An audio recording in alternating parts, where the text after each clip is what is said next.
candidates. There are substantial differences among them on the issues. They offer voters real choices in their priorities and the way they will do the city's business. We watched them all carefully during the 2 nights of candidate debates that we sponsored last week and didn't see anyone up on that stage who didn't belong there. It's the best qualified batch of mayoral and city council candidates that we've seen in many a year. Voters won't go wrong no matter who they choose. But that said, we hope all the voters will tune out the noise and concentrate on how the candidates see their city and its problems and what they offer as solutions. And we'll also suggest that those who choose to sling mud may be surprised to see it backfire by creating a surge of support for their targeted opponent. No one should want to go down in history as a candidate who lost by tossing too much dirt. Okay, let's take a look at several other articles here. This one's coming out of Washington, having to do with the budget negotiations. Republicans powered a $4 trillion budget through the House on Thursday by a razor-thin margin, a close vote underscoring the difficulties that lie ahead in delivering President Donald Trump's promise to cut taxes. For now, Republicans sidestep divisions within the party by voting 216 to 212 to permit them to begin work on a $1.5 trillion tax cut without fear of blocking tactics by Democrats. The legislative landscape is strewn with landmines, however, as GOP tax writers pick winners and losers among interest groups, business sectors, and rank-and-file voters. The tax bill is the top item on the GOP agenda and would be Trump's first big win in Congress. Republicans hope it would provide a much-needed jolt for the party's political fortunes in advance of next year's midterm elections. Republicans view passage of the upcoming tax measure a once-in-a-generation opportunity, and its importance has only grown since the party's debacle on health care. The goal is a full rewrite of the inefficient, loophole-laden tax code in hopes of lower rates for corporations and other businesses and a burst of economic growth. But evidence is growing that some of their hoped-for bold steps, such as eliminating the deduction for state and local taxes, will be replaced by half measures dictated by politics and a narrow margin of error. GOP leaders scrambled in recent days to overcome resistance from House conservatives unhappy about deficits and debt, as well as opposition by lawmakers from high-tax states upset about plans to eliminate the state and local tax deduction. That could mean higher taxes for many middle-class earners, and top Republicans like Speaker Paul Ryan of Wisconsin promise a compromise that won't be as costly to middle-class taxpayers. Joining all Democrats in opposing the measure were 20 Republicans, a mix of spending hawks and centrists.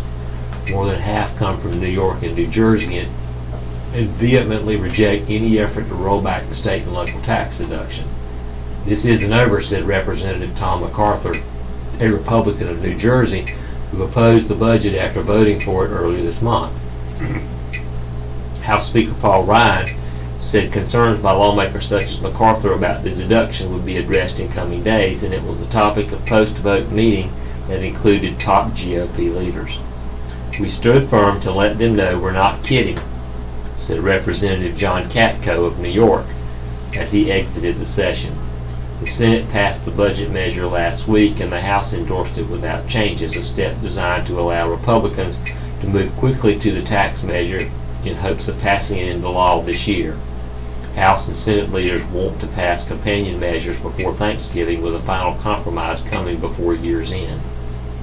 Ways and Means Committee Chairman Kevin Brady said immediately after the vote that he'll release the tax measure on November 1st and that a panel vote is expected the week of November 6th. The timetable is ambitious, as numerous details, including ways to raise revenues to help finance cuts to individual and corporate tax rates, remain unresolved. The tax plan's popularity is not a given with voters, however, and fissures among Republicans to slow the measure. A battle over tax-free contributions to retirement accounts has also broken open, and Republican tax writers have yet to lock down dozens of crucial details on tax rates and preferences. Republicans may also drop efforts to fully repeal taxes on multi-million-dollar estates, even though the idea is a long-standing feature of the party's tax agenda. I'm confident that there will be a tax bill. I'm confident that it will be an improvement over current policy. How good it is yet to be determined, said former Senator Phil Gramm, a veteran of Reagan-era tax battles and an architect of the 2001 tax code. You always dream of wiping things off the books and making dramatic changes, but it's very hard to do. The underlying budget measure abandons the Republican Party's promise to rein in deficits in favor of Trump's boast of massive tax cuts. The measure drops proposed cuts to mandatory programs such as food stamps, though conservatives promise to take on spending cuts later. I still feel strongly about addressing unsustainable mandatory spending, said Representative Diane Black, who chairs the House Budget Committee. I think we will tackle this important issue in the future. We don't have a choice. Democrats united against the plan, arguing its tax cuts will pad the bank accounts of the wealthy and the balance sheets of corporations while delivering modest relief for none at all to middle-income taxpayers. These tax cuts will not create an economic boom, but will instead lead to a higher concentration of wealth among the rich while dramatically increasing the deficits and the debt, said John Yarmouth of Kentucky. House Minority Leader Nancy Pelosi urged Democrats immediately after the vote to be fully mobilized to expose the ruinous consequences of Republicans' plans to raise taxes on the middle class, especially as Republicans try to race their bill through the House before the American people can see the damage it will cause in their lives. The budget plan calls for $5 trillion in spending cuts over the decade, including cuts to Medicare, Medicaid, and the Obama-era health care law. The Republicans have no plans to actually impose those cuts with follow-up legislation. Some Democrats criticized the measure for ruthless spending cuts. Others took the opposite approach, failing it for tackling the deficit. Over at the bottom of our first half hour, this is the Southeastern North Carolina Radio Reading Service. We are a United Way partner agency, broadcasting here from Fayeteville State University using the signal of the UNC Chapel Hill system. We are a nonprofit organization dependent on public support.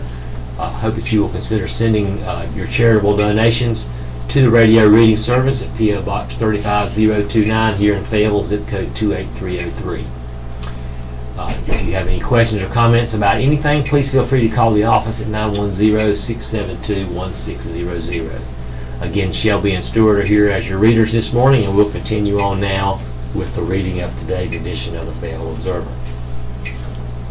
This next article has to do with the local school board. The head of the Cumberland County Schools is recommending that none of the principals of the county's 13 low-performing schools be transferred or dismissed. Instead, school officials are giving the principals an opportunity to identify the resources needed to help students. The Board of Education's Curriculum Committee discussed the schools at its meeting Thursday. Much of the discussion followed on how best to approach discipline issues in the schools. 5 elementary schools and 8 middle schools in the county were identified as low-performing by the State Department of Public Instruction. The low-performing elementary schools are Baldwin, T.C. Berrien, Cliffdale, Ferguson Easley, and Manchester. The middle schools are Ann Chestnut, Douglas Bird, Harlan Drive, Lewis Chapel, Nick Gerald, Southview, Spring Lake, and Westover. State law says Interim Superintendent Tim Kinlaw could recommend that principals at the school be retained with a remediation plan, transferred, or dismissed. He decided that the principal should stay in place and that central office staff members work with them on making needed improvements. Kinlaw said he thought the principal should take part in identifying the school's weaknesses and deciding what was needed to address them. He said he told the principals that a new superintendent will know next year what they needed and what the county provided. Board member Carrie Sutton said most of the schools are in areas where the poverty level is high. She said she thinks the situation would improve if the schools could handle the discipline problems. Kinlaw said school officials need to consider long-term suspensions for students who have been through numerous programs but still cause trouble. There has to be a day when you say, we've done all we can do. Many principals say that less than 5 students can cause major disruptions, Kinlaw said. We cannot let 3 or 4 students destroy a school. Sutton said that if students end up on the street, they'll likely end up dead or in jail. I think we should go to the extra mile and find out what the underlying cause is. We're in the education business. We're not in the business of throwing kids out on the street. Kinlaw said that he has seen videos of students who continually disrupt classes. Part of the problem in North Carolina is the state got out of the mental health business, he said. School officials are trying to find resources to help those students. Also at the committee meeting, school board members heard a proposal to add 7th and 8th grade students to Ireland Drive Middle School, which now has only 6th graders. Students from the schools go to Douglasburg Middle, which is next to Ireland Drive Middle School, for 7th and 8th grades. Jane Fields, Executive Director of Secondary Education, says students have to experience 2 school transitions in 2 years. Ireland Drive Middle School was one of 2 schools in the state with only 6th grade students, she said. School officials plan to talk about the proposal with parents and students. Prison safety needs review. The director of the state prison system announced this week that he's stepping down at the end of this month. David Geis has been Chief Deputy Secretary for Adult Correction and Juvenile Justice in the Department of Public Safety for 4 years. He announced his exit in the wake of a violent escape attempt at the Pasquotank Correctional Institution that led to the death of 2 prison employees. Corrections Officer Justin Smith, 35, and Correction Enterprises Manager Veronica Darden, 50, were killed in the escape plot in which part of the prison was set afire. 10 other prison employees and 4 inmates were also injured.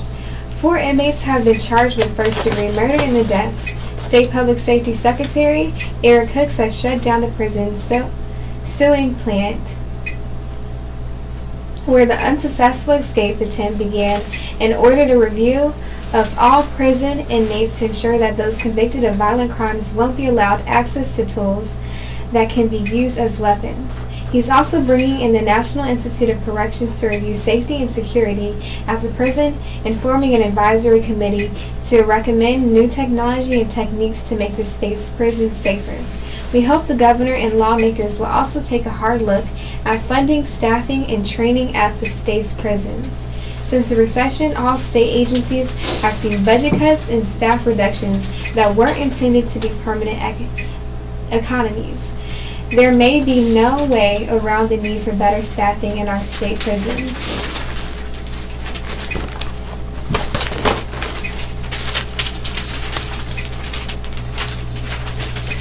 Trump declares opioid emergency.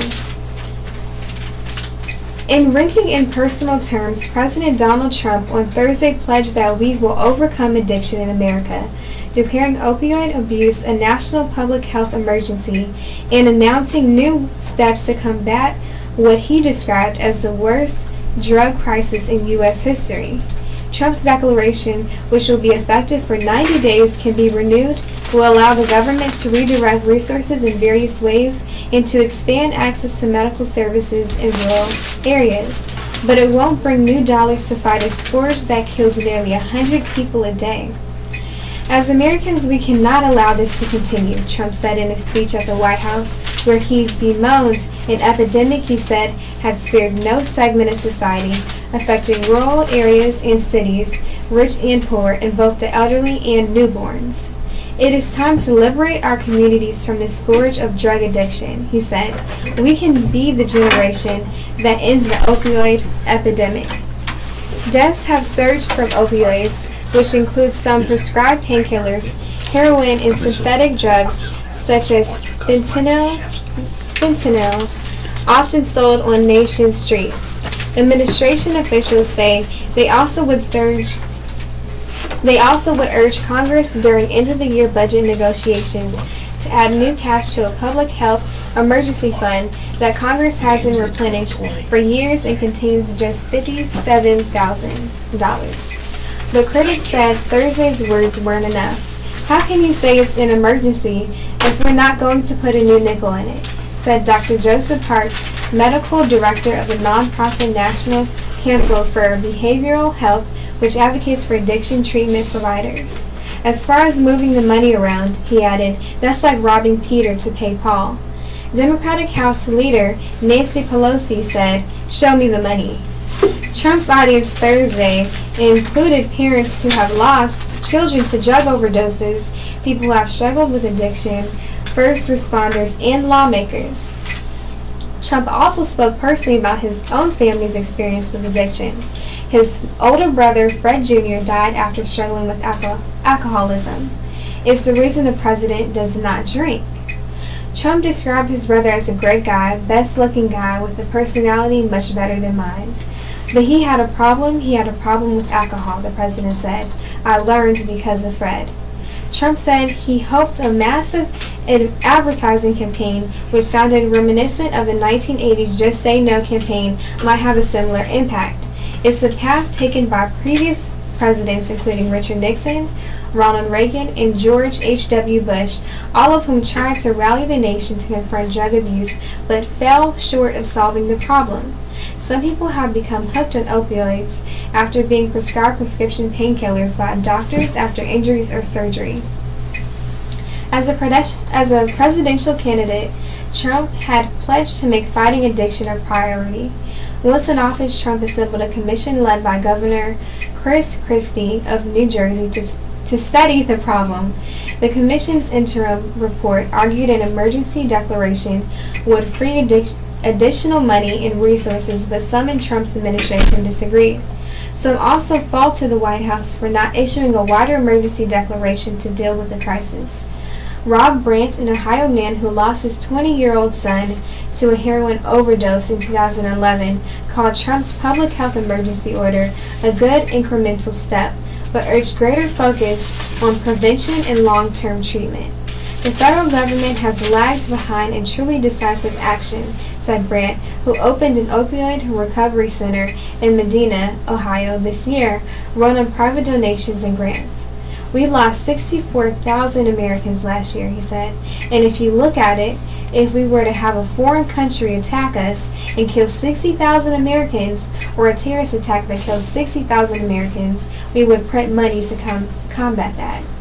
As a result of Trump's declaration, officials will be able to expand access to telemedicine services, including substance abuse treatment for people living in rural and remote areas. Officials will also be able to more easily deploy state and federal workers, secure Department of Labor grants for the unemployed, and shift funding for HIV and AIDS programs to provide more substance abuse treatment for people already eligible for the programs. Trump said his administration would also be working to reduce regulatory barriers, such as the one that bars Medicaid from paying for addiction treatment in residential rehab facilities larger than 16 beds.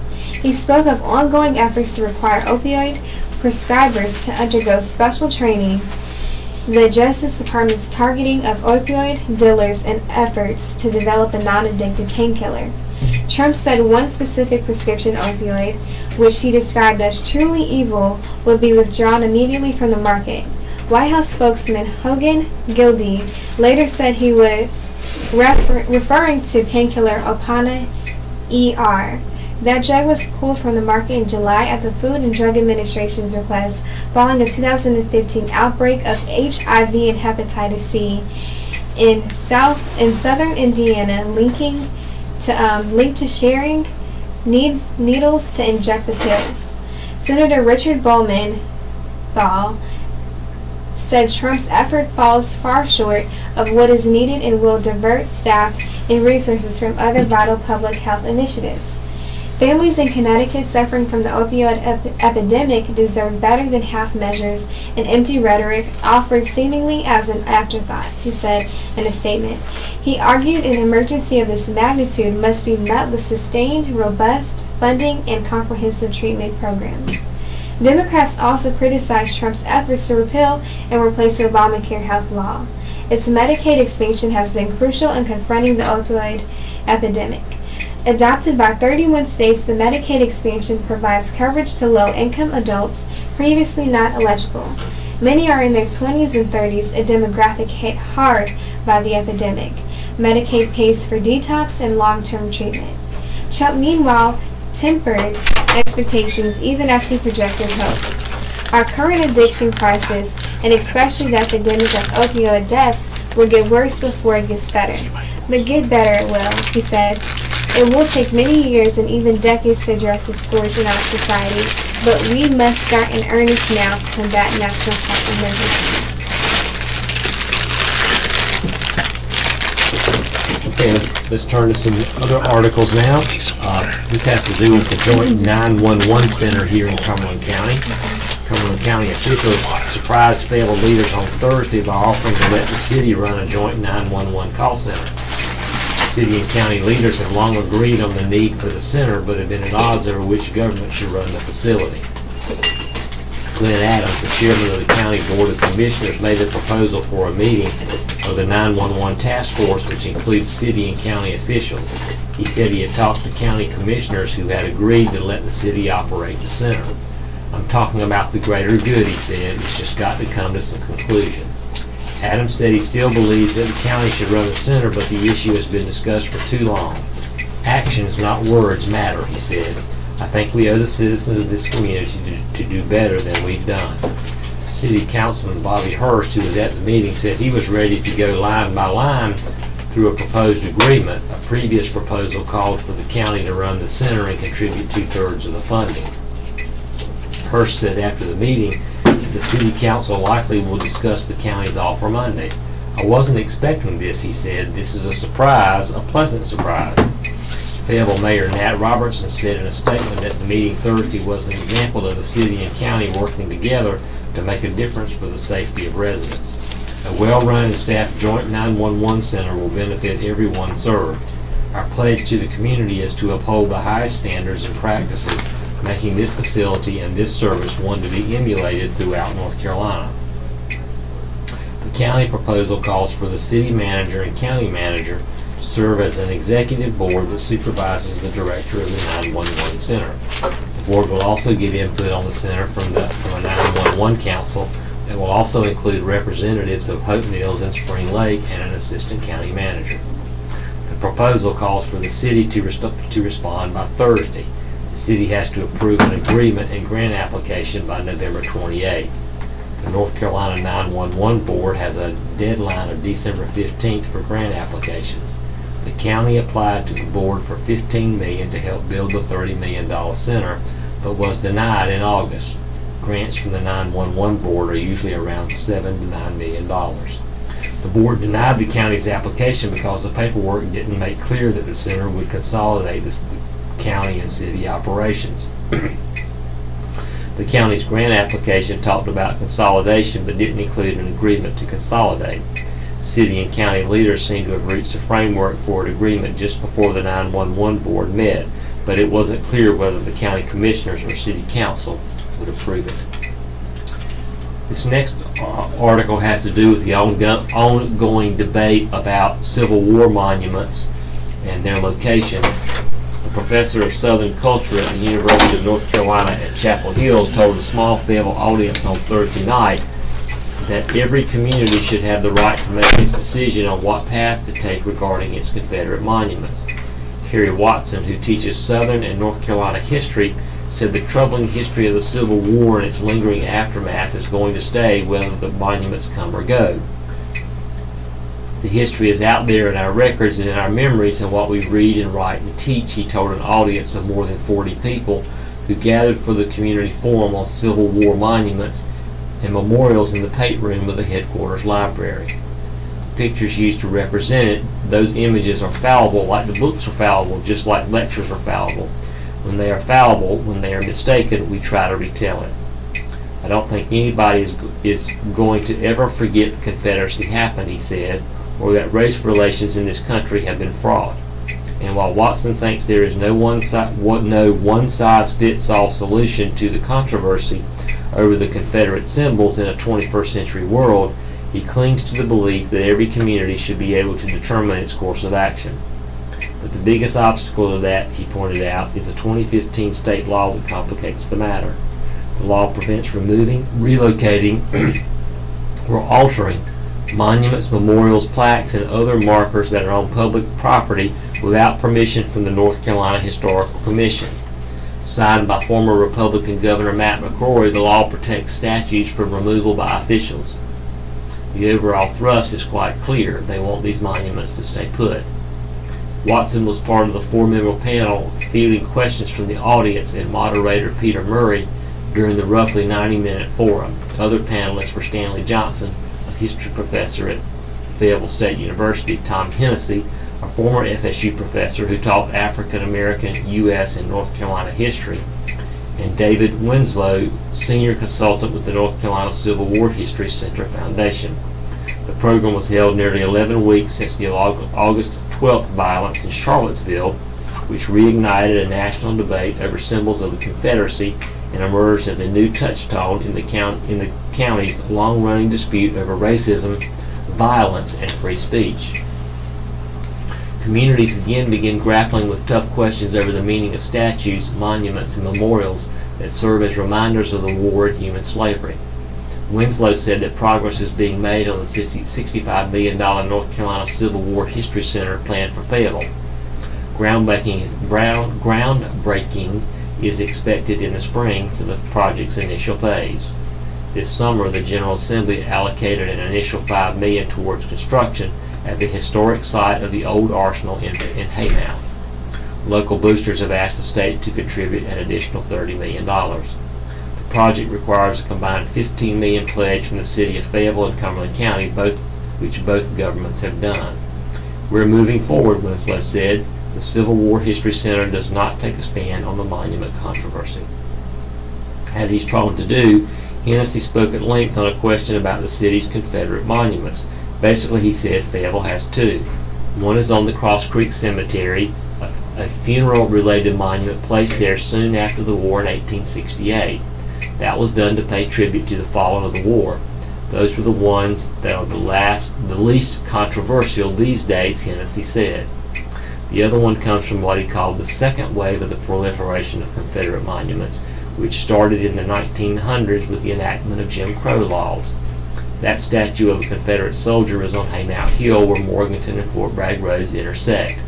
It happens to live around the corner from my house, he said, so I see it every morning on my way to coffee and try to ignore it. But I know it's there. It's in the trees there. Thousands of people drive by that and probably don't even notice it. The Cumberland County Public Library hosted the forum, which was meant to give residents a chance to learn from experts and share opinions. Stop appeasing the crackpots. William F. Buckley, the founder of National Review, where I work, once confessed in private, "I wish to hell I could attack them without pleasing people I can't stand to please."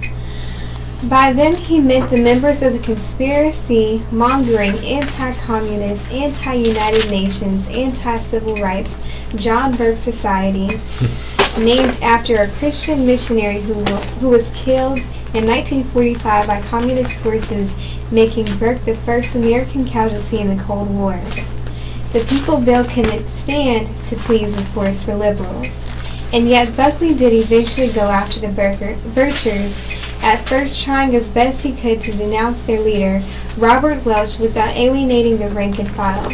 Eventually this needle became impossible to thread, specifically when Welch began insisting that President Eisenhower was a dedicated, conscious agent of the communist conspiracy.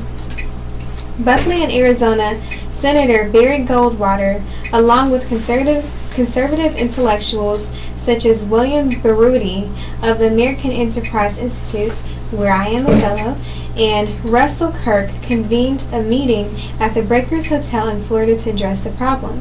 Buckley would lead the effort of anathematizing Welch, beginning with a 6-page editorial excoriating him.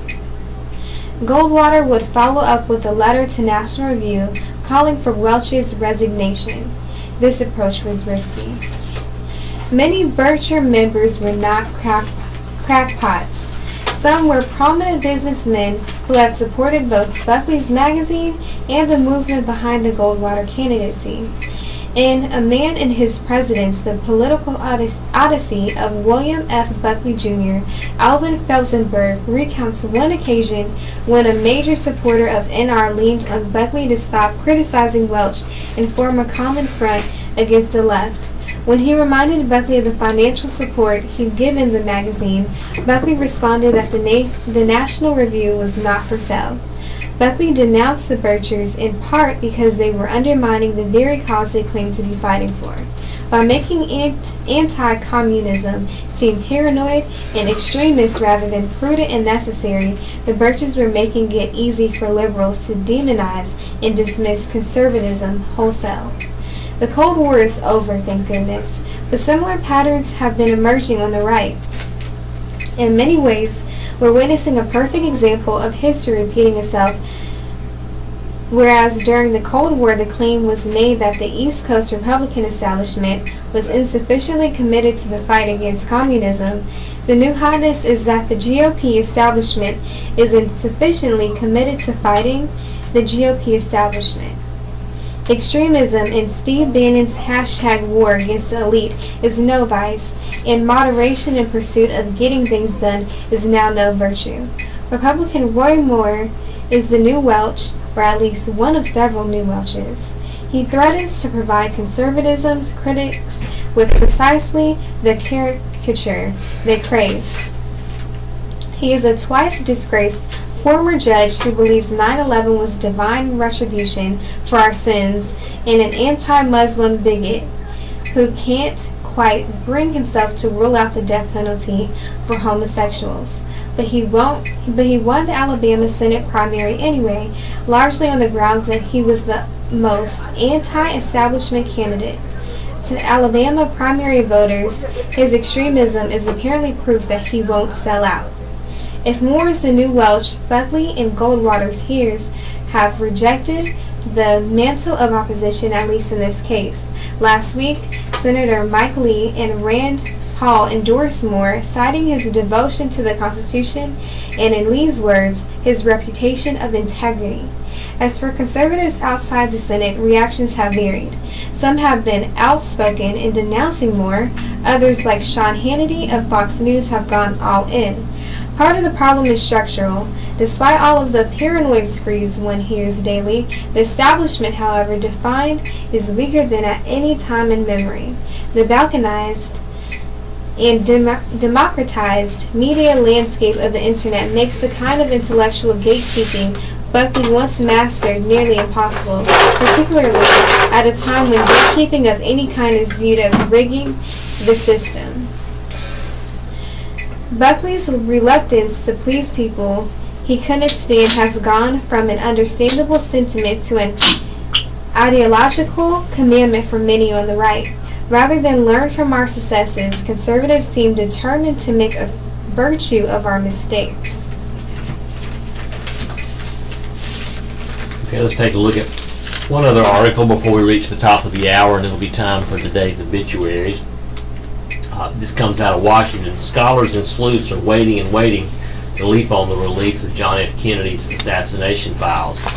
Much of Thursday passed with nothing from the White House or National Archives except silence, leaving unclear how the government would comply with the law requiring the records to come out by the end of the day, or whether President Donald Trump had been persuaded by intelligence agencies to hold some back.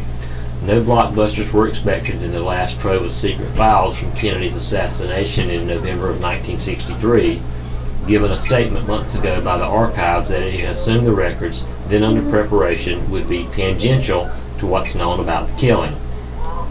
But for historians, it's a chance to answer lingering questions, put some unfounded conspiracy theories to rest, perhaps give life to other theories, or none of that if the material adds little to the record.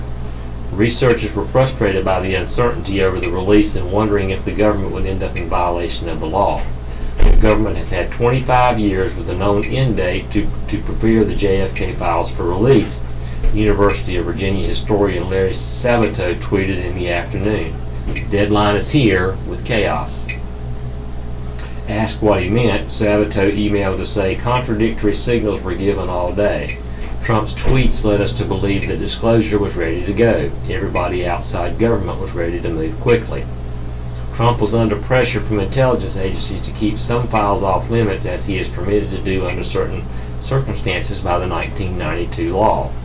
It was unclear if Trump had made a final decision on any other recommendations made by the intelligence agencies or any other government agency that had files related to the assassination.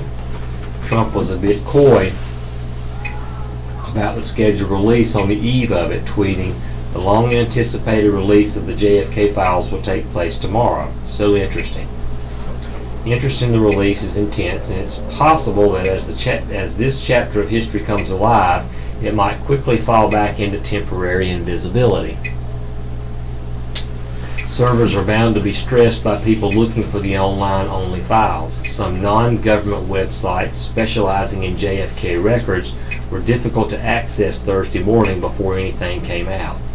Experts say the publication of the last trove of evidence could help allay suspicions of a conspiracy, at least for some. As long as the government is withholding documents like these, it's going to fuel suspicion that there is a smoking gun out there about the Kennedy assassination, said Patrick Maney, a presidential historian at Boston College. The collection includes more than 3,100 documents comprising hundreds of thousands of pages that have never been seen by the public. About 30,000 documents were released previously with redactions. Experts said intelligence agency pushed Trump to keep some of the remaining material secret. The CIA didn't comment on that. Whatever details are released, they're not expected to give a definitive answer to a question that still lingers for some, whether anyone other than Lee Harvey Oswald was involved in the assassination. Okay, we're at the top of the hour, so it's time for today's obituaries. So let's first go with the late death notices, and then we'll turn to the obituaries. Late death notices. Ronald Fleming, 81, Fayeteville, Unity Funeral Services. Patricia Horton, 65, of Fayeteville, SNL Funeral Home. Yes, sir. Okay, we had a switch, sir. Now begin. Okay. Ronald M. Fleming, 81, of Fayeteville, Unity Funeral Services of Fayeteville. Patricia Horton, 65, of Fayeteville, SNL Funeral Home. Yes. If you can do the announcement and then say that picture. Okay, I got it. Yes, sir. Sorry. Evelyn B. Crane, 89, of Fayeteville, Sullivan's Highland Funeral Service. Benita Marie Hoffman Roselle, 64, of Rocky Point, Sullivan's Highland Funeral Service and Crematory of Fayeteville. Arlene Marie French, 82, of Concord, Rogers and Peace Funeral Home. Constance Lily Barbie, 69, of Pinehurst. Tanya Pinckney, 54, of Laurinburg, Purcell Funeral Home of Laurinburg. Irene Ledbetter, 90, of Lillington Dafford Funeral Home. Bertha Newkirk, 78, of Garland, Carter Funeral Home. Willie C. Williams, 64, of Rayford, Bowie Funeral Home. Rebecca Lashley of Clarkton, Bladen Gaskins Funeral Home. Okay, today's obituaries. Steve Strickland, 63, of Fayeteville, died Tuesday, October 24th at his home. Visitation will take place Friday, October 27th at Adcock Funeral Home in Spring Lake from 6 to 8 p.m. The funeral service will be held at Cedar Falls Baptist Church in Fayeteville on Saturday, October 28th at 10 a.m. Adcock Funeral Home. Marvin Monroe, age 85, of 48 Quick Road, Lumberbridge, died on Wednesday, October 25th. The funeral service will be held on Sunday, October 29th at 3 p.m. in the St. Joseph Miracle Revival Center in Red Springs. Burial will follow in the St. John FWB Church Cemetery. And there'll also be a viewing Saturday, October 28th at 1 p.m. to 4 p.m. at Weissman Mortuary. Willie Wrench, 77, of Dunn, passed away on Wednesday, October 25th. A funeral service will be held Monday, October 30th at 1 p.m. at Cromartie Miller Funeral Home Chapel. Burial will follow in the devotional gardens. The family will receive friends from 5 to 7 on Sunday, October 29th at Cromartie Miller Funeral Home in Dunn. Bobby Ray Bird, 71, of Roseboro, died Wednesday, October 25th. The funeral is Saturday at 2 p.m. at Butler Funeral Home in Roseboro. The visitation is from 1 to 2. The burial was to be in Clinton Cemetery, and that's Butler Funeral Home of Roseboro. Cleveland George Day, 87, of Pinehurst, died Wednesday, October 25th. The funeral is Saturday at 2 p.m. at Beulah Hill Baptist Church. The viewing is at the church Saturday from 1 to 2 p.m. and that's Bowles Funeral Home of Southern Pines. Scott Bennett of Whiteville died Wednesday, October 25th. The graveside is Saturday at 11 at the Palmyra Baptist Church Cemetery. The burial is at the church cemetery as well, and that's Peacock Funeral Home and Crematory. Dexter Purdy, 89, of Baltimore, died Thursday, October 19th. The funeral is Saturday at 11 at Mount Olive AME Zion Church in Elizabethtown. The viewing is at F.W. Newton & Sons Mortuary Friday, today, 2 to 6 p.m., and the burial is in Mount Olive Church Cemetery.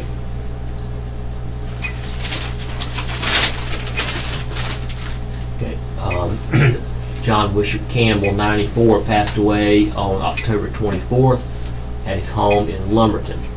Let's see, arrangements.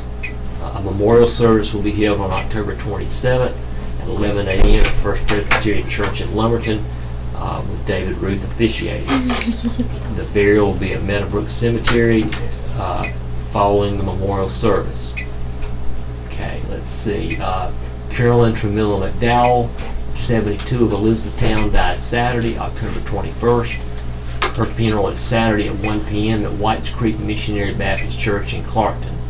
The viewing is at Johnson's funeral service Friday from 1 to 5. The burial is in the church cemetery, and that's Johnson's funeral service. Mary Ruth Snyder died on October 25th, 2017. Graveside service will be held at 2 p.m. on Saturday, October 28th at the Lafayette Cemetery on Ramsey Street, and a memorial service will be held at 4 p.m. on Monday, October 30th in the Norma F. Pulliam Chapel at Gibbons Estates. That's Gross Funeral Home at Lake Julian is assisting the family. That's grossfuneralhome.com for more information. Shauna Lynn Pierce Flores, 38, of Maxton, died Wednesday, October 25th. The funeral is Saturday at 1 p.m. at the Bowles Funeral Home Chapel. Visitation is at Bowles Funeral Home Chapel tomorrow from noon to 1 p.m. The burial is in Macedonia Holiness Methodist Church Cemetery, and that's Bowles Funeral Home. Doreen Bradley, 53, of Lumberton, died Tuesday, October 24th. That funeral is Sunday at noon at the Cromartie Temple of Praise. The visitation is at the church Saturday at 11. The burial is in Elizabeth Heights Cemetery, Calvin Funeral Home. James O. Luster, 54, of Camden, New Jersey, died Thursday, October 19th. His memorial is Saturday at 10 at Buey Funeral Home.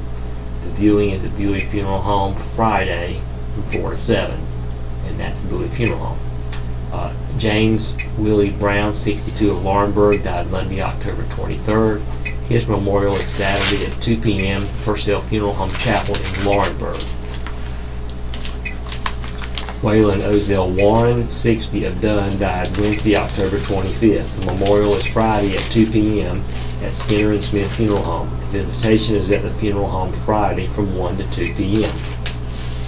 Linda Evans, 59, of Whiteville, died Sunday, October 22nd. The memorial is Saturday at 3:30 p.m. S&L Funeral Home in Fair Bluff. There will be a private burial at a later date. Dr. Kevin Enrico Bellamy, 45, of Lumberton, died Saturday, October 21st. His funeral is Saturday at noon at West Columbus High School in Cerro Gordo.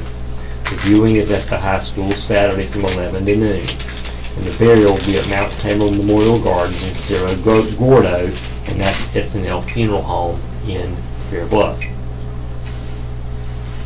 Okay, James Albert McDougall, 68, of Rayford, died Monday, October 23rd. The funeral is Saturday at 1 p.m. at the J.W. Turlington School in Rayford.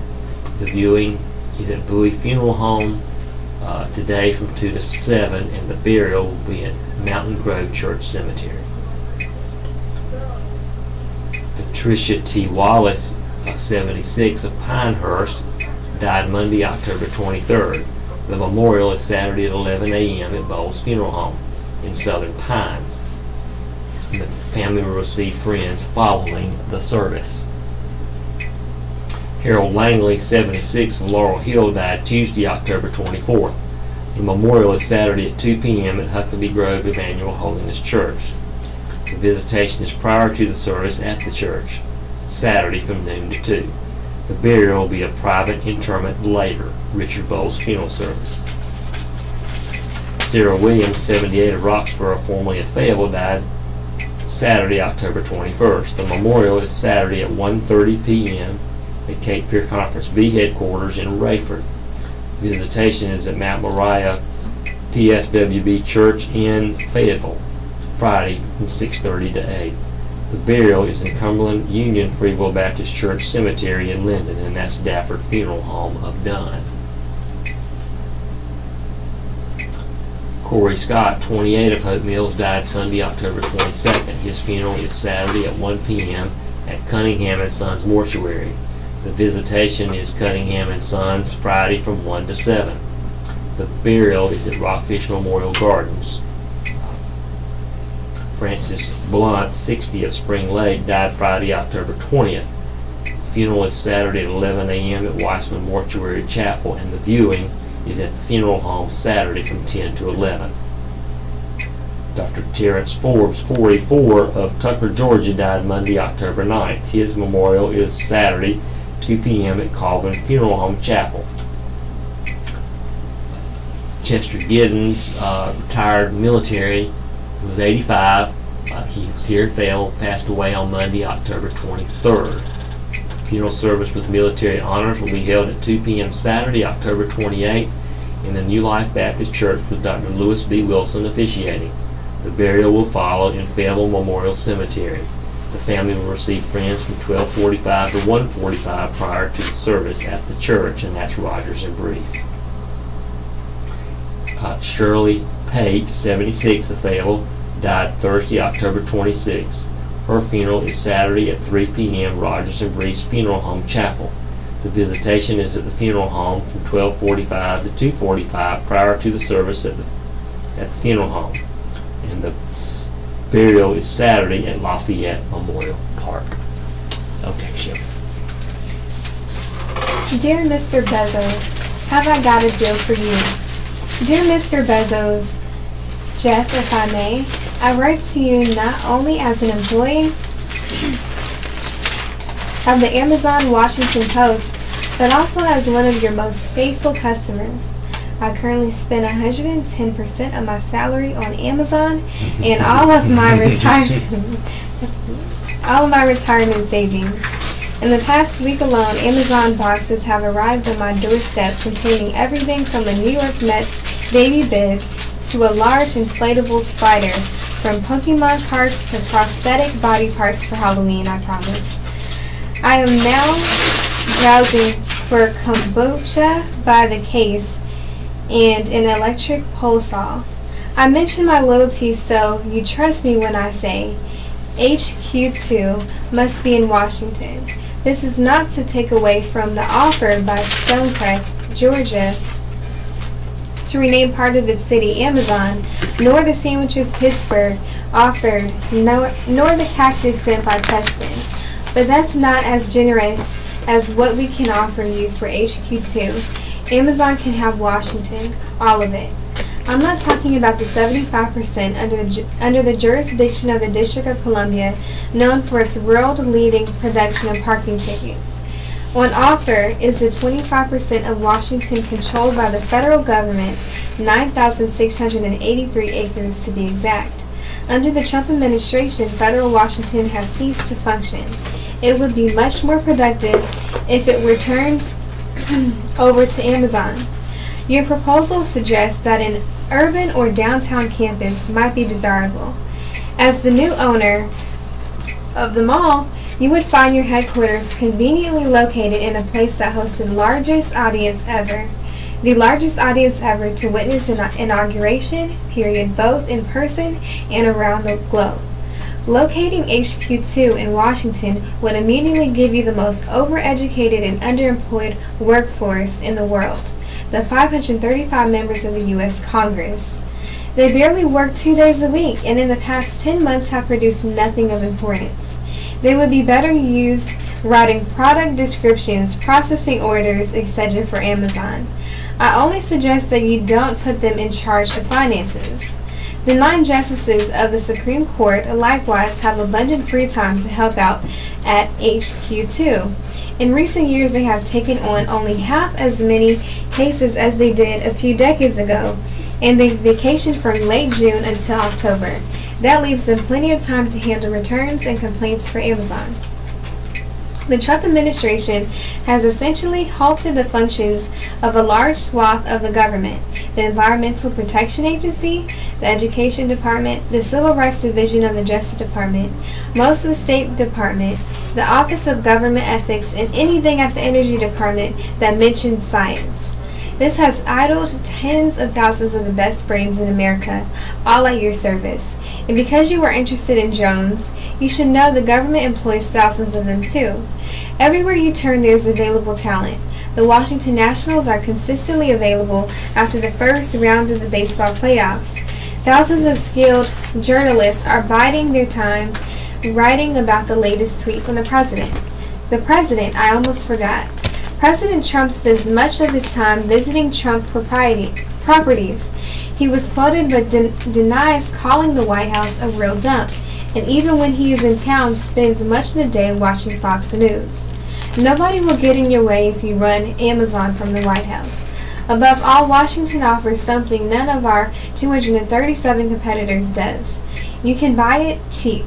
You mentioned employing as many as 50,000 people with total compensation averaging more than $100,000. But in Washington, that same $5 billion can buy you much more than workers. A few years ago, the Sunlight Foundation found that $5.8 billion spent by corporations on lobbying and campaign contributions earned them $4.4 trillion in federal business and support, a return on investment of $759 for every dollar spent. If you use $5 billion to buy Washington instead of hiring workers, you can expect a return of about $3.8 trillion, nearly 10 times Amazon's market value and about the size of the federal budget. With that wad, you'd have no problem eliminating all taxes on anything Amazon sells or does, turning over NASA to Amazon, and giving Amazon drones priority over all commercial and military aviation. You'd end up with enough money to build HQ2, HQ3, and HQ4.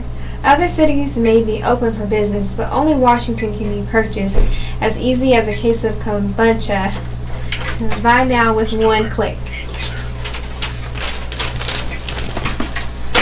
Okay, let's read Dr. Graham's column for today. The question comes from a reader. I know God has forgiven me for all the bad things I did when I was younger, but I just can't get them out of my mind. And it really depresses me. Why can't I forget the past? Dr. Graham writes, I'm confident that when we get to heaven, all those memories will be washed away, and we will be overwhelmed with the wonder of God's forgiveness and love. The Bible says, when Christ appears, we shall be like him, for we shall see him as he is. That's from 1 John chapter 3. Why then doesn't God erase our memory of those things right now? Perhaps one reason is to remind us of just how much we owe God for our salvation. We don't deserve his mercy, but God loves us in spite of our sin, and he sent his Son into the world to provide the way for us to be forgiven and saved. The Bible says God demonstrates his own love for us in this: while we were still sinners, Christ died for us. That's from Romans chapter 5. God doesn't want us to be haunted by our memories of the past. The Apostle Paul did terrible things as a young man, seeking to destroy the Christian faith, and he would never forget them. But they always reminded him of a far greater truth, the truth of God's grace to him in Christ. Let his reaction be yours. Forgetting what is behind, I press on toward the goal to win the prize for which God has called me heavenward in Christ Jesus. That comes from Philippians 3. When memories threaten you, turn your heart and your mind to Jesus and what he has done for you. The Bible says, sing and make music from your heart to the Lord, always giving thanks to God the Father for everything. And that's from Ephesians chapter 5. Okay, let's turn to an article. There have been a number of articles in the paper recently about all the battles over redistricting issues. This story comes out of Raleigh. 9 North Carolina legislative districts redrawn by the Republican-controlled General Assembly over the summer may still be unlawful, a federal court said Thursday, while announcing it planned to hire an outside expert to evaluate them and possibly retool them again. A 3-judge panel, which last year determined that 28 of the 170 state, House, and Senate districts approved in 2011 were illegal racial gerrymanders, say problems remain in the latest version of the legislative maps. In an order signed by one of the judges, the panel identified 4 districts that lawyers for the voters who sued originally over the 2011 maps argue hadn't been rid of racial bias, and 5 districts the attorneys contend violate the North Carolina Constitution. The court is concerned the districts either fail to remedy the identified constitutional violation or are otherwise legally unacceptable. The order, signed by U.S. District Judge Catherine Eagles, reads. The order also says the panel will appoint Stanford University law professor Nathaniel Persley as a special master to help the judges assess the districts and redraw them again if necessary. Lawyers for legislative leaders have argued in court documents and in a hearing 2 weeks ago that the legislative districts approved in late August satisfied the judge's directives and that the court should sign off on them for the 2018 elections. They said no racial data were used to help draw the maps. The boundaries are important because the 2011 districts helped Republicans in subsequent elections expand and retain veto-proof majorities that pushed through a conservative agenda on taxes, education, and social issues. District by district, statewide election results attached to the latest maps projected Republicans had a good chance to retain their supermajorities in 2018. But redrawing the 2 Senate districts had 7 House districts cited Thursday could improve odds for Democrats to pick up seats and influence. Districts surrounding the 9 also would have to be altered. Eagles cited the upcoming February candidate filing period and the technical nature of redistricting for hiring Persley, who has assisted judges drawing districts in New York, Connecticut, Georgia, and Maryland. Eagles gave both sides in the case 2 business days to express objections to his hiring, if any. The GOP chairman of the General Assembly's redistricting committees criticized the possibility that the legislature's redistricting powers would be delegated to a lone professor in California with no accountability to North Carolinians. Nearly all of the 2011 districts challenged by North Carolina voters in lawsuit had a majority black voting age. Well, let's turn to a different subject matter. It's almost ACC basketball time, and this is an article written by Sammy Batten on the upcoming ACC season. Sammy writes, they may be one of the youngest teams in the Atlantic Coast Conference this season, but the Duke Blue Devils are also expected to be the best. To the surprise of few, Duke was tabbed as a heavy favorite Thursday to win the 17-18 ACC men's basketball title in the league's annual preseason poll. The Blue Devils, who were ACC tournament champions last season, received 57 of 69 first-place ballots cast by media attending the ACC Operation Basketball Tip-Off Wednesday in Charlotte.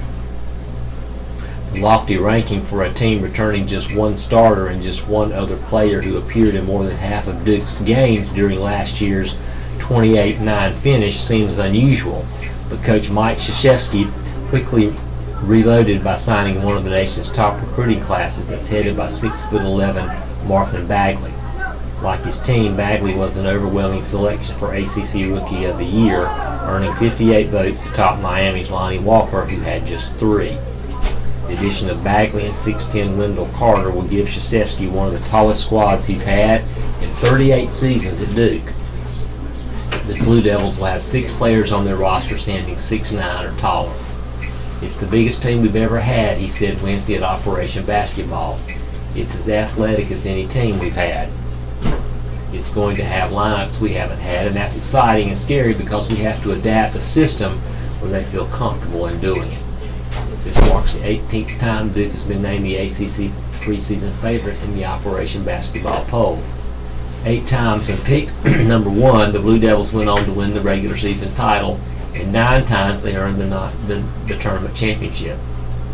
defending NCAA champion North Carolina was a surprising runner-up pick after losing 4 of his top 5 scorers and best 4 rebounders.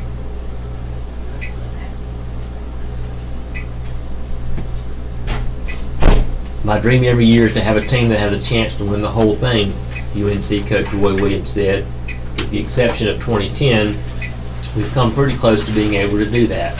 That's my dream again this year. I'm not going to say that we can't do that because Kennedy and Isaiah and Tony and Justin left. We're still going to try to be the best we can be.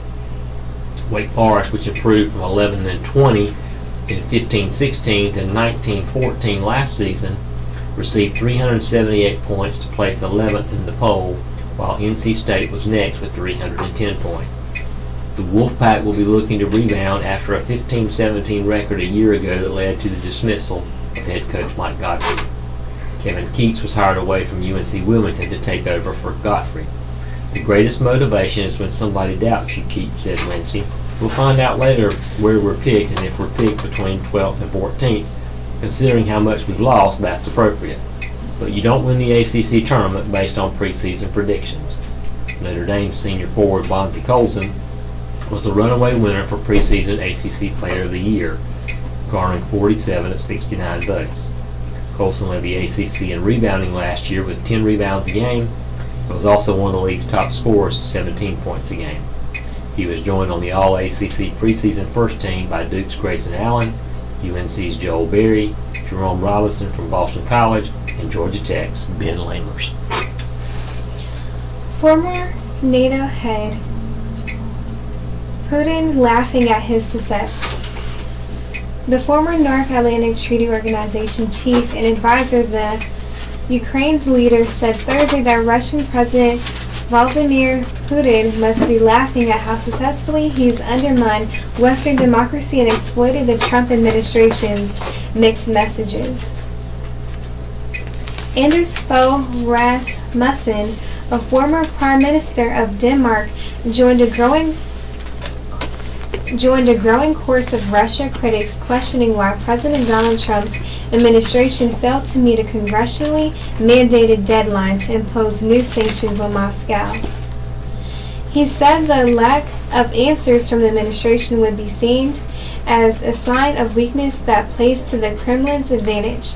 President Putin must be laughing right now because he's achieved much more than he could have ever dreamed of when it comes to undermining the credibility of Western democratic institutions, Rasmussen said in an Associated Press interview. When he's watching the ongoing discussion here in Washington, I think it's unbelievable for him that he could achieve that much for a very modest investment in whatever he might have invested in interference in the election or whatever. U.S. lawmakers of both parties have expressed exasperation that an October 1st deadline came and went without new penalties on Russia required under a law Trump signed in August that targets individuals linked to Russia's defense and intelligence agencies. The new congressionally required sanctions came in addition to existing U.S. penalties on Russia for its support of separatists in eastern Ukraine in 2014 annexation of Ukraine's Crimea region. Republican Senator Bob Corker, the chairman of the Senate Foreign Relations Committee, has said he's urgently seeking an explanation from the administration. And in a letter to Trump this week, 20 Democratic lawmakers said the administration has done nothing to hold Russia accountable for interfering in the 2016 election. This inaction is baffling and unacceptable. It allows Russia or any other hostile actor to believe they can attack American democracy with impunity, said New York Representative Eliot Engel and the other Democrats. The State Department has said it's working on the sanctions while acknowledging that it missed the deadline and that lawmakers are upset. State Department spokeswoman Heather Nauert said this week that one concern was ensuring information is ready to tell businesses and U.S. allies how to avoid running afoul of the sanctions, which also require the U.S. to penalize foreign countries that do business with Russia's defense and intelligence sectors. As soon as we get that all put together, we'll certainly let you know, Nort said.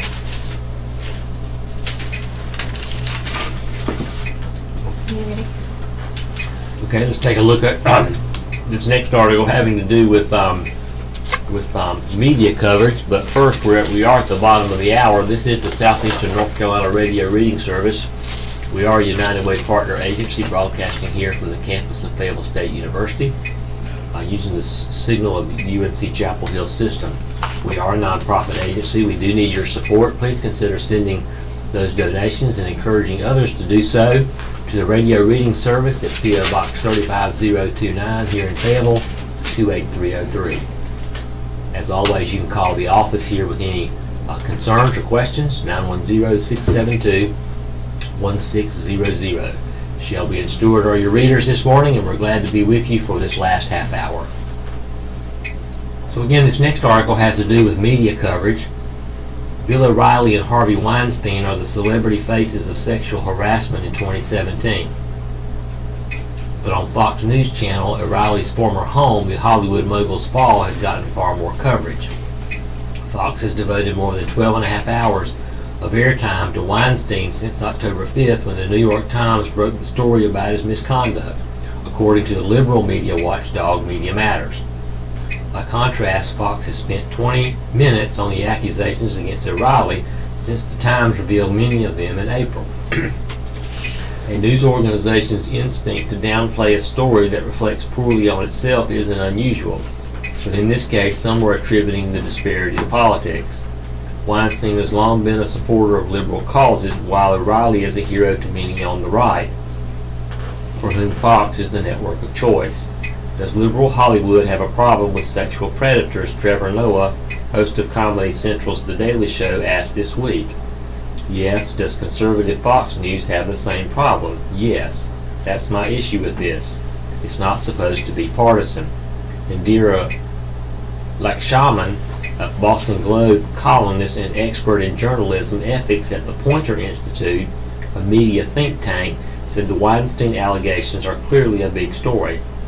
But to devote hours of airtime to crowing about Weinstein's well-deserved downfall because of his liberal politics, while ignoring the massive decades-long pattern of harassment by powerful men at Fox, is both hypocritical and sad, she said. She said a news organization's ability to report on itself speaks to the integrity of its journalism and leadership. Fox lawyers, wary of investigations into the network's conduct, may well have urged it to minimize its discussion of O'Reilly. The network would not discuss its coverage decisions.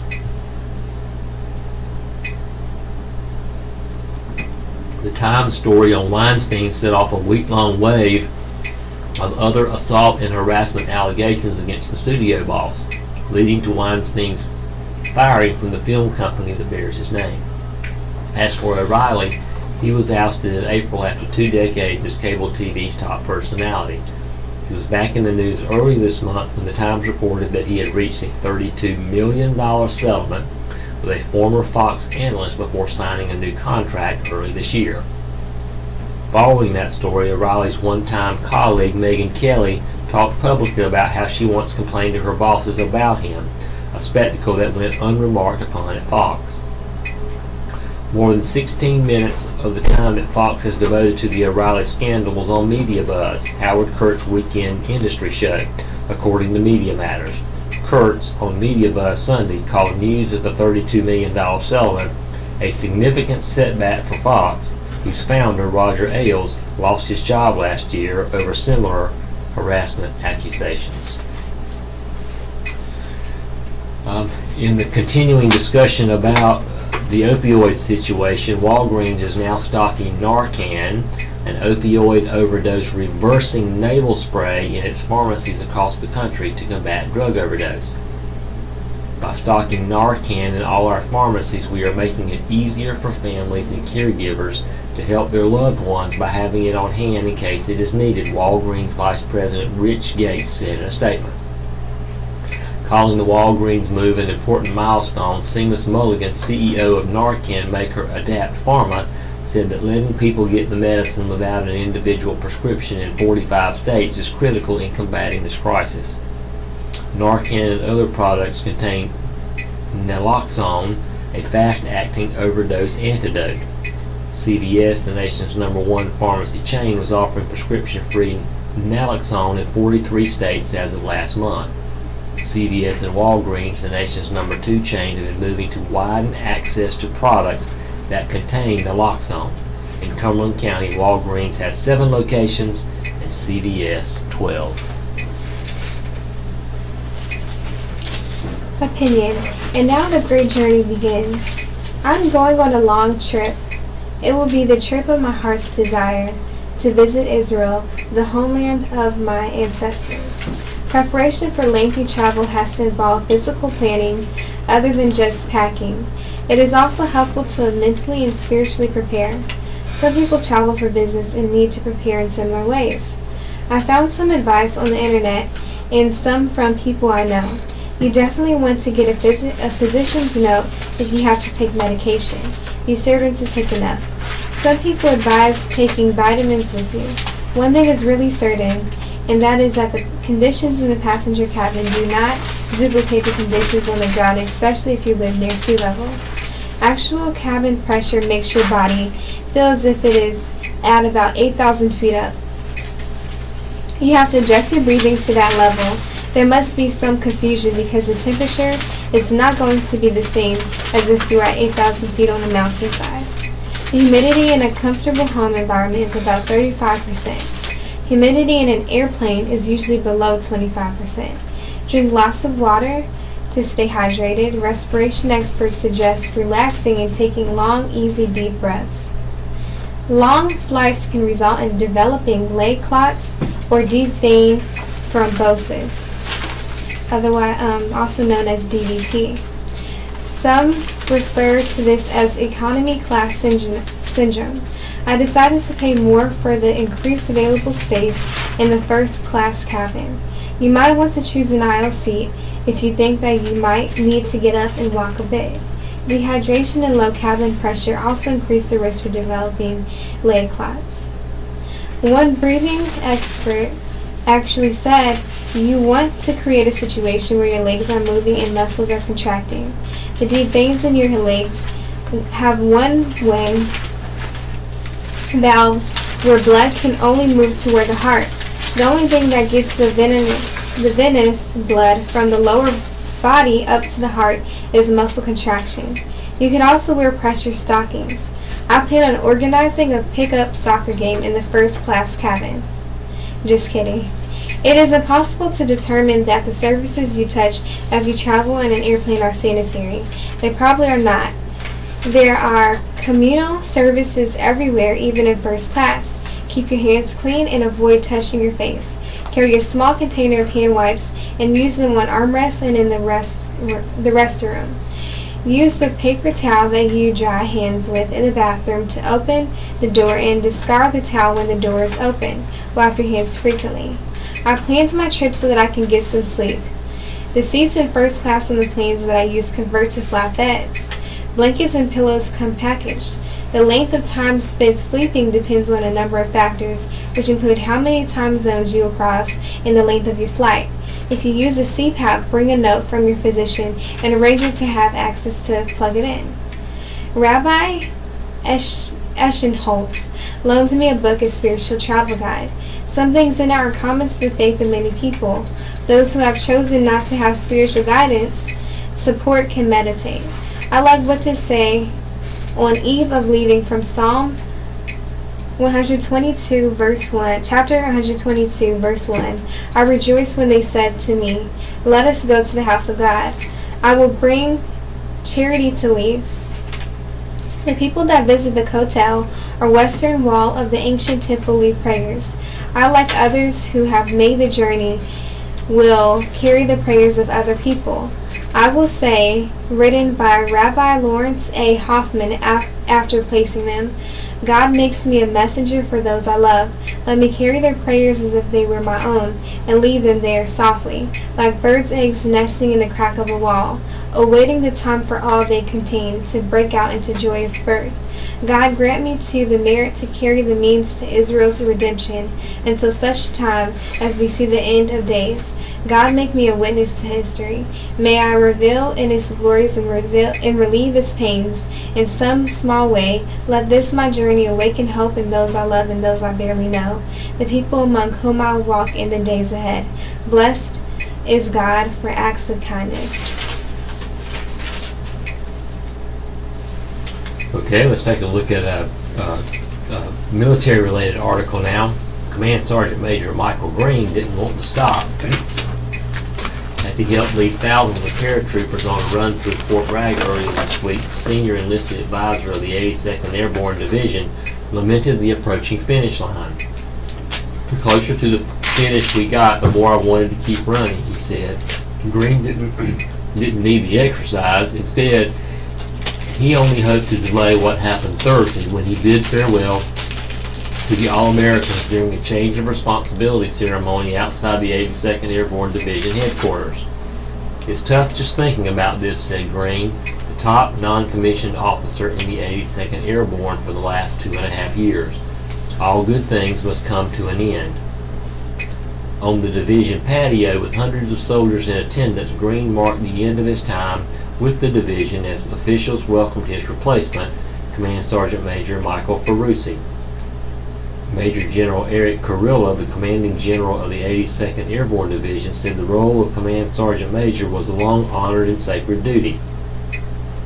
The job entails maintaining the backbone of the division. It requires someone who is incredibly competent, physically fit, a role model for all officers, non-commissioned officers, and paratroopers, who operates with limited guidance and places unit and others above himself. Green exceeded all of those expectations. Ferrucci became the 26th Command Sergeant Major, also known as All-American 9, and thanked Green for a seamless transition. He also thanked Kurilla for giving him the opportunity to join the division. Thank you for trusting me to lead, care for, and prepare these 18,000 paratroopers for any contingency this great nation asks of us, he said. Green, who served for 2 different division commanders, said being the top enlisted paratrooper in the 82nd Airborne was the opportunity of a lifetime. He said it was even more special to be part of the division leadership during the 82nd Airborne's centennial celebration, which ended with the division run earlier this week. Kurilla said Green was a visionary and change agent who reinvigorated the world-class brand of the 82nd Airborne Division and its warrior culture. He has invested in a cultural awakening and strengthening that will sustain the division for generations. In the final days of his tenure, officials said Green continued to teach, mentor, and coach soldiers as he has for most of his career. On Wednesday night, instead of being home preparing for his last day as Division Command Sergeant Major, Green was ensuring paratroopers were ready as part of a no-notice training exercise. He said he hoped for word that the training might turn into a real mission, which would have offered a reprieve of sorts for a few more days with the 82nd. It sinks in more and more each hour, he said, that this is my last time. Over his 25-year Army career, Green has spent 19 years with the 82nd Airborne. Of his 7 deployments, 6 have come while wearing the familiar AA patch. And since joining the division in '95, he has only left 2 other times, to attend the Army's Sergeant Major Academy at Fort Bliss and to serve as a Battalion Command Sergeant Major at Joint Base Lewis McChord. Each time you leave, it's tough. Each time you leave, it's hard. This latest departure is even tougher. Green will next serve as Senior Enlisted Leader for the Joint Improvised Threat Defeat Organization in Washington, and for the first time returning to the division he loves is not an option. Even if I come back to Fort Bragg, I'll never be able to come back to the 82nd Airborne Division. While Green was the lifetime All-American, Ferrucci donned the 82nd Airborne Division patch for the first time on Thursday. Ferrucci most recently served as a Senior Enlisted Leader for U.S. Army Alaska at Joint Base Elmendorf, Richardson, Alaska. And Kurilla said he comes to the division with an incredible resume and an even more incredible reputation. Kurilla said Ferrucci, who enlisted in '87, has spent 30 years leading soldiers and 25 in airborne units.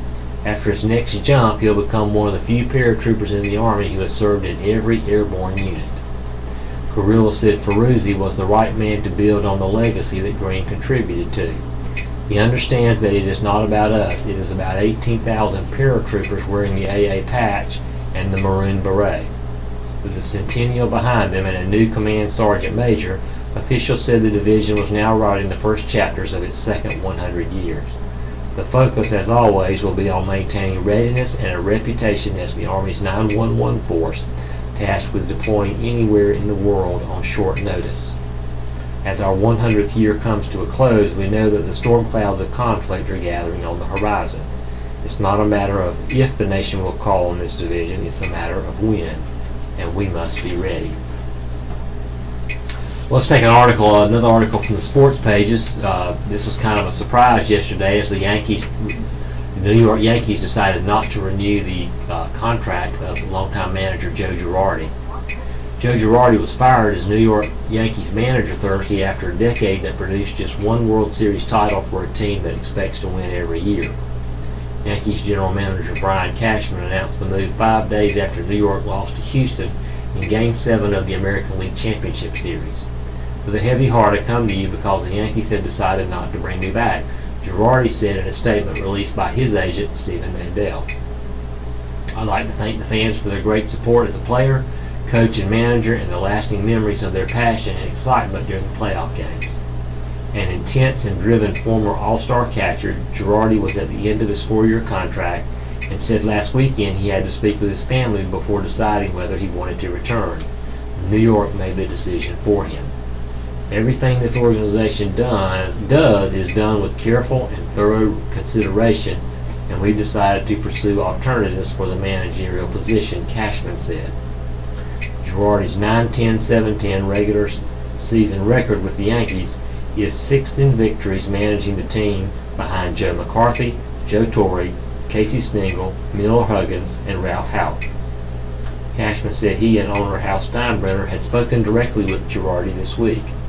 He has a tireless work ethic and put his heart into every game he managed over the last decade, Cashman said in his statement. He should take great pride in our accomplishments during his tenure. New York said Cashman and other team officials will not discuss the decision during the World Series. Girardi wore uniform number 25 as a player with the Yankees from 96 to 99 when he helped win 3 titles, but switched to number 27 when he earned the manager's job over Don Mattingly and succeeded Torre after the 07 season, signifying the team's quest for this 27th championship.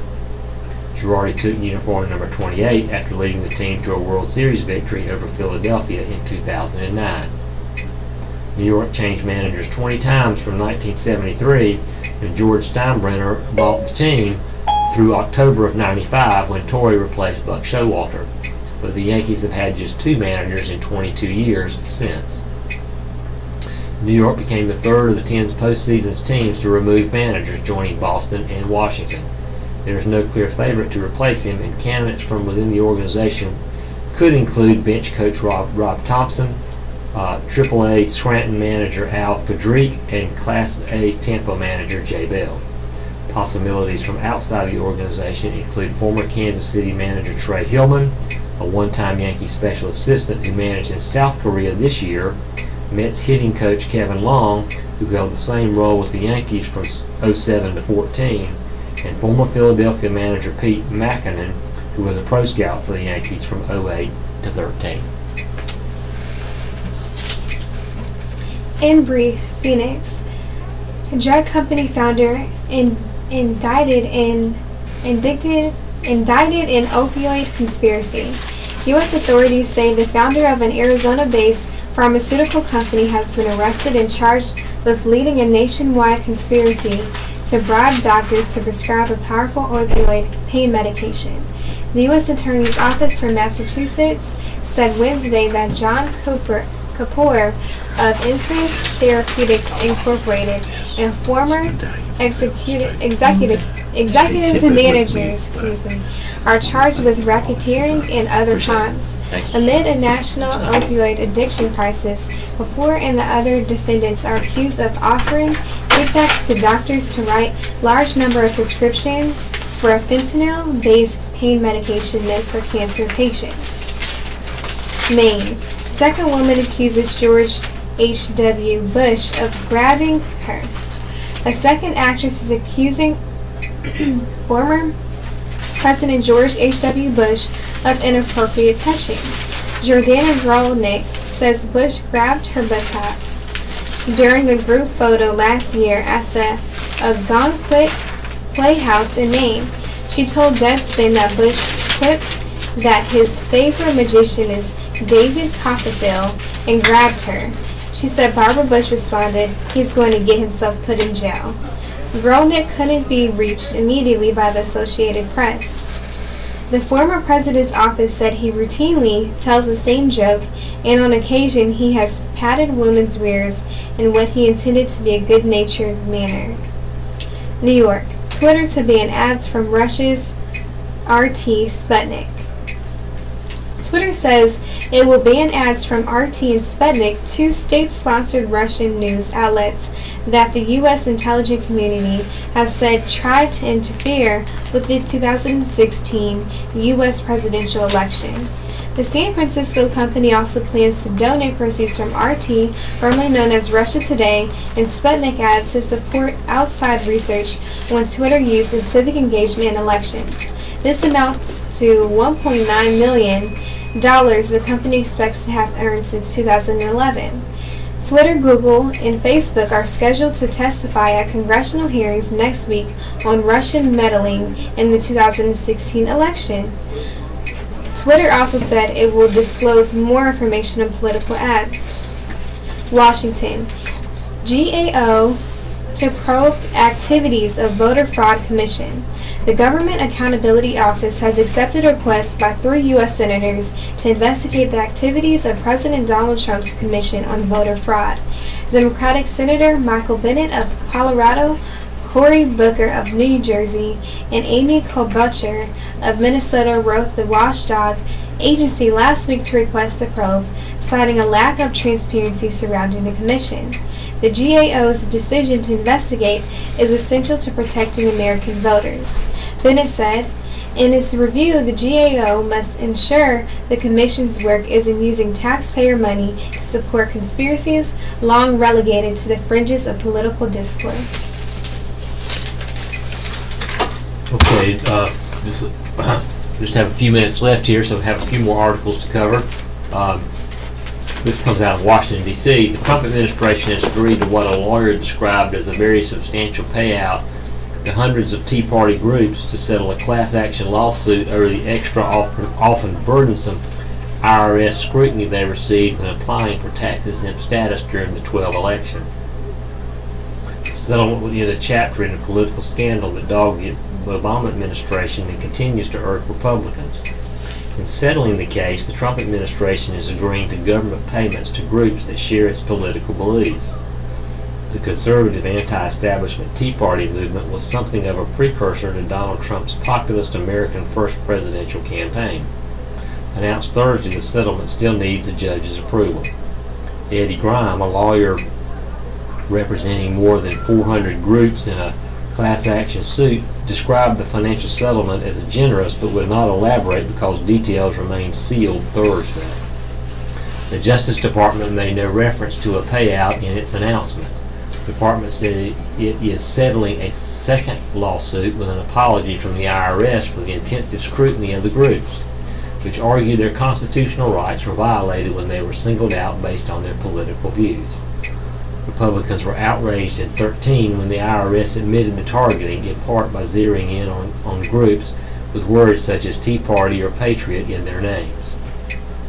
The Obama Justice Department announced in 2015 that no one at the IRS would be prosecuted. It said investigators found mismanagement but no evidence that the tax agency had targeted a political group based on its viewpoints or obstructed justice. Republicans were disappointed again when the Trump Justice Department, under Attorney General Jeff Sessions, said it would not reopen its case against Lois Lerner, who had led the IRS office that processes applications for tax-exempt status. Still, Sessions condemned the misconduct in a statement announcing the settlements. We'll take a look for just a minute here at the big high school football games around the area tonight. The tie at the top of the Patriot 4A, 3A conference has been whittled down to 3 teams for now. E.E. Smith, Cape Fear, and Terry Sanford, all 3A teams, each have 1 loss in the league. The Golden Bulls and the Bulldogs will meet in Week 12 to finish off the regular season. Over the final 2 weeks, a number of scenarios are possible, including one that leaves a single team alone on the top of the conference, or as many as 5 teams tied at 2 league losses apiece. The Bulls suffered their first conference loss in Week 9 on a late field goal by Pine Forest. They're coming off their bye week. The Colts have a bye in Week 12, making this their regular season finale. So keep an eye on those high school football games tonight. And of other interest, the World Series Game 3 is tonight. They'll be in Houston tonight with the series tied 1 apiece. In case you didn't catch it, because it went very late on Wednesday night, they had a barn burner of a finish that Houston won, and this article is about that. The first blast shocked, the second blast stunned, the third blast silenced, and the fourth blast finished. Bam, bam, bam, the Los Angeles Dodgers have lost a World Series game, a World Series advantage, and every bit of World Series momentum. After 3 weeks of partying, a full Dodger Stadium crowd fell into a hushed mourning on Wednesday. Let me see if I can find the rest of this article.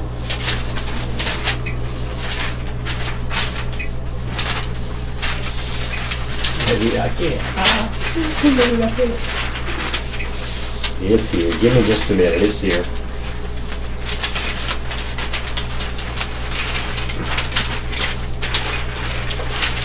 Sorry about that.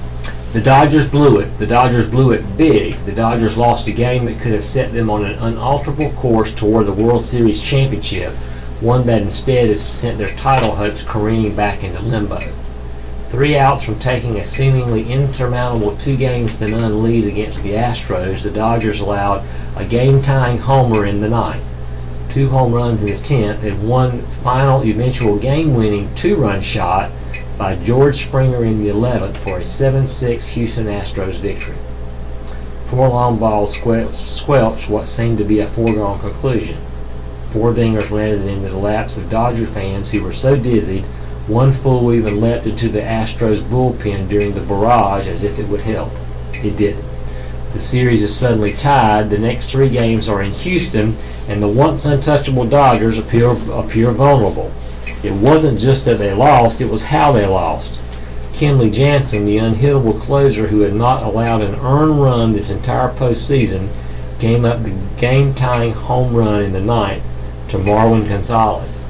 Josh Fields, part of the bullpen that had earlier completed a postseason record 28 consecutive scoreless relief innings, then allowed consecutive 10th-inning homers to Jose Altuve and Carlos Correa, with Correa celebrating with a monstrous backflip that surely raised eyebrows in the Dodger dugout. Then, after the Dodgers had scored twice in the 10th to tie it on Yasiel Puig's homer and Enrique Hernandez run-scoring single, the magic finally ran out. By the 11th inning against Brandon McCarthy, absent from the first 2 rounds of the playoffs and having made only 3 appearances since July 20th, Cameron Maybin singled and Springer went deep. It wasn't quite done after Charlie Culberson homered in the bottom of the 11th, but the Astros' Chris Davinsky struck out Puig to end the game and usher in the doubt. In Game 3 in Houston on Friday, the Dodgers will face young Lance McCullers Jr. while countering with all-star Yu Darvish, so they could quickly regain their mojo. But then again, now anything seems possible here. For a while Wednesday night, with the Dodgers having knocked Astros Cy Young Award ace Justin Verlander out of the game and leading by a run in the ninth, it appeared this World Series could be nearing its end. Now, after bam, bam, bam, it's just getting started. Again, Game 3 is tonight in Houston. That'll be on Fox at 8 o'clock. Well, we've come to the end of our time together here today. This concludes our reading of the Fayeteville Observer. Stuart your radio readers this morning have been Stuart and Shelby, and we at 4 p.m. you can hear Off the Bookshelf. Additionally, you will hear a rebroadcast of the day's Fayeteville Observer tonight at 9. We will now join the Raleigh Network for additional news of interest. We thank you for tuning us in. You all take care. God bless you and have a wonderful day.